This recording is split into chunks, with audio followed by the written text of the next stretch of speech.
त्यांना विरोध दर्शविण्यासाठी तसाच कुणीतरी वीर हवा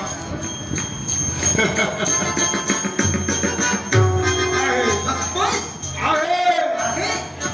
रक्ताच्या नात्यापेक्षा मैत्रीचं नातं त्यानं श्रेष्ठ मानिलं. अंगा देशाचा त्याला भूपालक बनविला. तोच माझा परमप्रिय मित्र अंगराज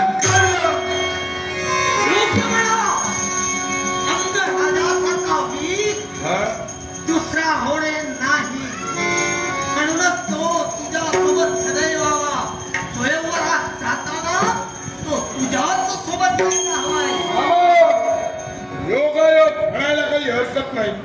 कारण संदेश आलाय. माझा परमप्रिय मित्र अंगराज कर्ण माझ्या भेटीसाठी येतो.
बंधुत्वाच्या नात्यापेक्षा मित्रत्वाचं नातं ज्यानं सतेज ठेविलं तोच माझा परमप्रिय मित्र.